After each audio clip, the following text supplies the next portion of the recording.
నమస్తే, welcome to our channel. ప్రస్తుతం మనతో ప్రముఖ ఆధ్యాత్మికవేత్త, ఆస్ట్రాలజర్ ముల్లపూడి సత్యనారాయణ మూర్తి గారు ఉన్నారు. వారితో మాట్లాడదాం. నమస్తే గురుగారు. నమస్కారం మా ఫణికుమార్ గారు.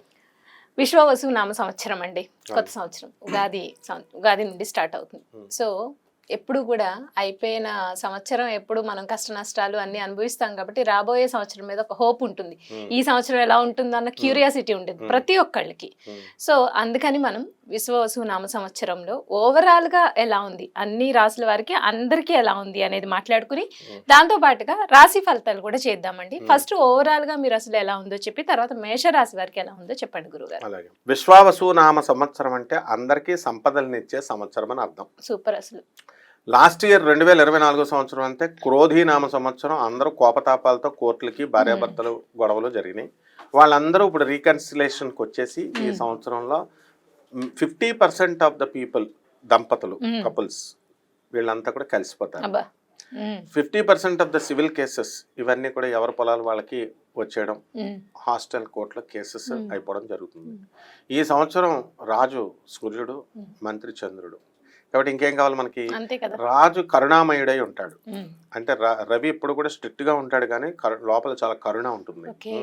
అందువల్లనే ఆ సూర్యనారాయణమూర్తి సింహరాశి వాళ్ళు, వీళ్ళకి ఏంటంటే వాళ్ళని ఎదురించకూడదు మనం. అందువలన ఈ యొక్క సంవత్సరంలో మనము ఎలా ఉంటుంది అంటే రాజు మంచివాడై ఉన్నాడు, మంత్రి చంద్రుడై ఉన్నాడు కాబట్టి, మళ్ళీ సైన్యాధ్యక్షుడు రవి అయి ఉన్నాడు కాబట్టి మనం ఈ సంవత్సరం బ్రహ్మాండంగా ఉంటుంది.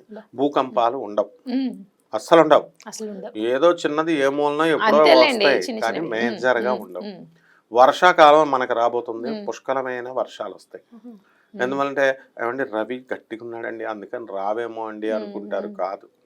నెక్స్ట్ ఈ కోర్టు లావాదేవీలు కలిసిపోతారు, విద్యార్థులు తెగ చదువుతారు, విదేశాలకు వెళ్ళేటటువంటి వాళ్ళ సంఖ్య ట్రంప్ వచ్చాడని తగ్గుతుంది అనుకుంటున్నారు కదా, ఏమీ తగ్గదు, పెరుగుతుంది. ఇంకా వీసాలు కూడా వస్తాయి, విదేశ వలసలు ఎక్కువ జరుగుతాయి. అండ్ చేపల రొయ్యల చెరువులు బాగా పెడతారు జనం. ఇంతకుముందు చేపలు టపీమని చచ్చిపోయే రొయ్యలు, ఇప్పుడు అలాంటివి ఉండవు. నెక్స్ట్ రైతులు బ్రహ్మాండమైనటువంటి పంట చేస్తారు, కాస్ట్లీ గ్యాడ్జెట్స్ కొంటారు, ఖరీదైన వస్తువులు ఇళ్లల్లో. అయితే వైవాహిక జీవితాల దగ్గరికి వచ్చేసరికి దాంపత్యం మీద ప్రతి ఒక్కళ్ళు కూడా అసలు ఇది కలియుగం అంటే కామయుగం. ఎక్కువ రొమాన్స్ చేయాలి కానీ ఈ సంవత్సరం దంపతులంతా కూడా కెరీర్ మీద, ఉద్యోగాల మీద దృష్టి పెడతారు. దాంపత్యం తగ్గిపోతుంది. అందువలన సంతానోత్పత్తి తగ్గిపోతుంది ఈ సంవత్సరం, పిల్లల సంతానం మీద అంతా కూడా. అలాగే వృత్తి మీద ఎక్కువ కాన్సన్ట్రేషన్ చేస్తారు. రాజకీయ నాయకులకి కొత్త కొత్త పోస్టులు వస్తాయి, కొత్త కొత్త పార్టీలు పుడతాయి. అలాగే ఇప్పుడు సినీ ప్రముఖులు ఉన్నారు కదా, వీళ్ళంతా కూడా మంచి పేరు తెచ్చుకుంటారు, కొన్ని సినిమాలు హిట్ అవుతాయి, మీడియా రంగంలో అద్భుతాలు సృష్టిస్తారు. అండ్ Y2K వచ్చేసింది, ఇప్పుడు డీక్సీక్ ఇలాంటి సాఫ్ట్వేర్లు వచ్చేసినాయి. అందువలన మనకి ఫ్రీగా మనకి ఈ యొక్క ఆర్టిఫిషియల్ ఇంటెలిజెన్స్ లో మనం అద్భుతాలు సృష్టిస్తాం. అంటే ఫ్రీగా యాప్స్ రాగానే చూస్తారు, ఇంతకు ముందు మనం మినిమం సబ్స్క్రిప్షన్స్ పెట్టి చూడాలి. ఈ విధంగా మనకి అన్ని వర్గాల ప్రజలకి కూడా, ముఖ్యంగా లేబర్, కష్టాన్ని నమ్ముకున్నటువంటి వాళ్ళకి వాళ్ళ దానికి తగ్గట్టుగా సంపద వస్తుంది, ఫలితం వస్తుంది. అండ్ యాంకర్లు, సినిమా హీరోయిన్ లాగా వాళ్ళ యొక్క చార్మ్ పెరుగుతుంది. అండ్ ఈ సంవత్సరం అంతా కూడా డామినేషన్ అన్నమాట. అంటే ఎవరి వృత్తుల్లో వాళ్ళ డామినేషన్. అలాగే ఫ్యామిలీలో లేడీ డామినేషన్ ఎక్కువ అవుతుంది, మంత్రిత్వం చేస్తారు భార్యలు. ఇంతకుముందు పాపం భర్తలను ఎలా కంట్రోల్ చేసుకోవాలో తెలియక వాళ్ళు మామూలుగా డైరెక్ట్ అడుగుతారు. ఇప్పుడు ఏమంటారు, ఇప్పుడు చూడండి, ఇంతకుముందు ఎగ్జాంపుల్ చెప్తాను. ఒక పెళ్లి సంబంధం బాగాలేదనుకోండి, నచ్చలేదు, కట్నం అవతల తక్కువ ఇస్తున్నాడు, అందుకని వీళ్ళు ఏం చెప్తారు తెలుసా, డైరెక్ట్ ఏమండి మీరు కట్నం తక్కువ ఇస్తున్నారు అందుకు మీ సంబంధం మాకు వద్దు అని చెప్పరు. ఏమండి ఫలానా జ్యోతిష్కుడు చెప్పాడండి, మా జ్యోతిష్కుడు వద్దని అన్నారండి, కలవలేదండి అని ఎలా తోసేస్తారో. ఇది వరకు సినిమాకి తీసుకెళ్ళు, నగల కొను, చీరలు కొను అని అడిగేవారు పాపం ఆడవాళ్ళు. ఇప్పుడు అట్లా అడగరు అన్నమాట. ఇప్పుడు ధనత్రయోదశి వచ్చింది, నువ్వు బంగారం కొనిపెట్టాలా, కుబేర ఇది కొంటే నువ్వు కోటీశ్వరుడు అవుతావు, లేదంటే నీ ఉద్యోగం ఊడిపోతుంది అని ఒక సింపుల్ గా మంత్రిత్వం. చంద్రుడు కదా చెప్పగానే వీడికి నిజంగానే సాఫ్ట్వేర్ రిసెషన్ లో ఉంది, ఎక్కడ ఉద్యోగం ఊడిపోతుందో అని చెప్పి భయం వేసి వీడు కొంటాడు. అలాగే చీరలు, ఒక కొత్త పండగను సృష్టిస్తారు అవసరమైతే. ఆ పండగతో చక్కగా ఈ చీరలు కొనాలి ఇలాంటి రూల్స్ అన్నీ కూడా అంటే తెలివితేటలతో కుటుంబాన్ని మహిళలు. గురుగారు, విశ్వావసు నామ సంవత్సరంలో మీన రాశి వారికి ఎలా ఉంది ఒకసారి వివరించండి. శ్రీ విశ్వావసు నామ సంవత్సరం ఉగాది 2025 నుంచి ఉగాది 2026 వరకు జరిగేటటువంటి పరిణామంలో మీనరాశి వారు అత్యధికంగా లాభపడతారు. ఈ మీనరాశి వారికి జన్మంలో ఉన్నటువంటి రాహువు వ్యయస్థితిగతుడవుతున్నాడు. అలాగే కుంభరాశిలో ఉన్నటువంటి శని మీనరాశిలోకి జన్మంలోకి వస్తున్నాడు. అలాగే గురుడు మిథున రాశిలోకి వెళుతున్నాడు. కాబట్టి డబ్బుని లెక్క చేయరు వీళ్ళు మీనరాశి వాళ్ళు. భార్య పేరు చెప్తేనే హడిలిపోతూ ఉంటారు మీనరాశి వాళ్ళు. ఎందుకంటే సప్తమంలో కేతువు, అంటే భార్య వల్ల భయం కాదు పాపం. సప్తమ కేతువు ఏం చేస్తాడంటే భార్య ఆరోగ్యం పైన ప్రభావాన్ని చూపిస్తాడు. ఇంట్లో ఒక మూలం మూడిగా కూర్చుంటుందో వచ్చినప్పుడు పోనీ ఎప్పుడైనా మాట్లాడుతుందరా బాగుందరా అంటే అసలే జ్యోతిష్కులంతా కూడా సప్తమంలో ఉన్న కేతు అనారోగ్యం చేస్తాడంటే లపకా టపకా కొట్టుకుంటుంది. ఈమెను తీసుకెళ్తే కార్పొరేట్ హాస్పిటల్ జ్వరం వచ్చిందని చెప్తే 2 లక్షలు వేస్తున్నారు బిల్లని. ఆ విధంగా వృత్తి వ్యాపార ఉద్యోగ విషయాల్లో తిరుగు లేదు. బెట్టింగ్స్, షేర్స్ ఇటువంటి బిజినెస్ల్లో క్యాసినోస్ నెంబర్ 1 స్థానం మీనరాశి వాళ్ళకి. కానీ వీళ్ళ దగ్గర ఉన్న గొప్పతనం ఏంటంటే షేర్స్ అండ్ మార్కెటింగ్లో డూప్లికేట్ యాప్స్లో ఆర్డర్ అంటే తెలివితేటలు ఉంటాయి. గురుడు ఉన్నాడు కదా. ఎంజాయ్మెంట్, గర్ల్ ఫ్రెండ్స్, ఈ విధంగా ఈ సంవత్సరం అంతా కూడా ధూమ్ధాముగా వీళ్ళు ఖర్చు పెట్టేస్తారు. ఆల్రెడీ అలా ఖర్చు పెట్టేసినటువంటి అప్పులోళ్ళంతా కూడా ఈ సంవత్సరం క్రోధినామ సంవత్సరం అప్పులోళ్ళంతా కూడా ఈ విశ్వావసు నామ సంవత్సరం మీదకి వస్తున్నారు. కానీ మానసికంగా వెరీ స్ట్రెంథన్ అవుతారు వీళ్ళు. అండ్ ఈ మీనరాశి వారికి ఎవరైతే ఉన్నారో కొత్త ఉద్యోగాల్లో చేరేటటువంటి అవకాశాలు ఉన్నాయి. వీళ్ళు ఉద్యోగాల కోసం ప్రయత్నిస్తూ ఉంటారు, కొత్త ఉద్యోగాలు.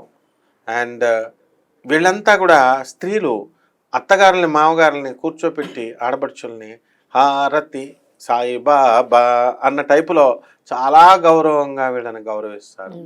అయితే ఇంత కష్టపడుతున్నా సరే అత్తగారులు మామగారులు ఆడబడుచులు గుర్తించాలి కదా, మరి గుర్తించరు. దీనికి కారణం ఏలినాటి శని ప్రభావం. కాబట్టి బంధుమిత్రులకి నేను ఎంత చేస్తున్నా సరే ఇలా చేస్తారా మీరని చెప్పేసి మరి ఈ అమ్మాయి పాపం బాధపడుతూ ఉంటుంది. ఇంకా నేను ఈ పత్రికా ముఖంగా మీడియా రంగంలో నేను చెప్పేది ఏంటంటే అలాంటి అత్తగారులు మామగారులు ఆడబడుచులు మారాలి. అలా కనుక మారకుండా ఈమెను కనుక ఎప్రిషియేట్ చేయకపోయినా ప్రోత్సహించకపోయినా మీకు పెట్టే దాంట్లో విరోచనాల మంది కలిపేస్తారు, తర్వాత మీ ఇష్టం.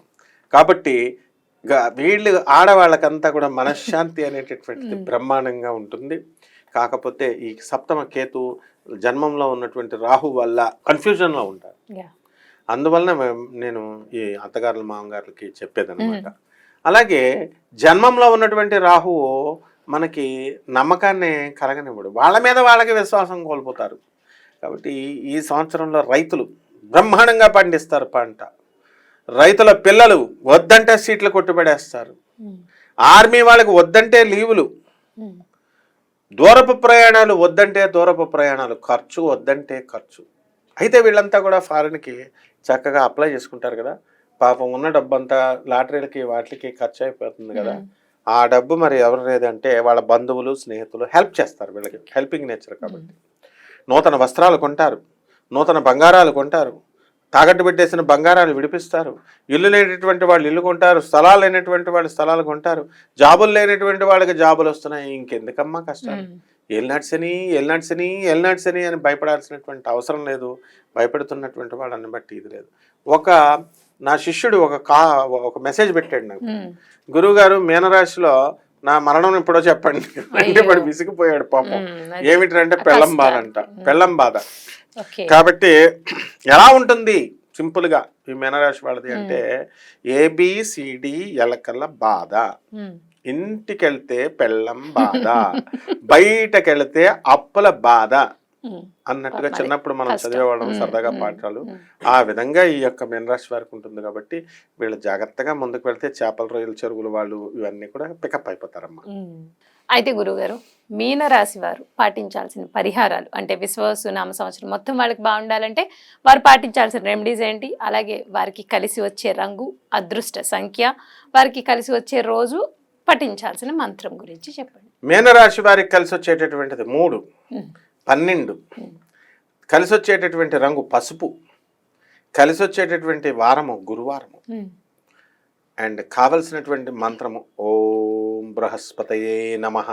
అది ఆ తర్వాత సాంప్రదాయ జ్యోతిష ప్రకారము ఈ మీనరాశి వారికి రాహు జపం చేసుకోవాలా, రాహు స్తోత్రాలు చదువుకోవాలా, రాహు కిలంపావు మినిమం నావుపేట రంగు ఉన్నటువంటి వస్తువుల నుంచి ఉదయం 8 గంటలకి శనివారం నాడు దానం చేసుకోవాలి. ఉమ్, అలాగే శని జపం చేసుకోవాలా, శని స్తోత్రాలు చదువుకోవాలా, శనికి కిలోంపావు నల్ల నువ్వుల్ని నల్లని వస్త్రాన్ని ఇచ్చి పెద్ద బ్రాహ్మణులకి శనివారం నాడు ఉదయం 8:05కు దానం చేసుకోవాలి. ఉమ్, తాంత్రిక జ్యోతిషం ప్రకారము దశ మహావిద్యల్లో ఒకటైనటువంటి మహాకాళి అమ్మవారి యొక్క మంత్రాన్ని ఇంట్లో జపం చేసుకోవాలి. ఉమ్, వీలుంటే హోమం కూడా చేసుకోవచ్చు.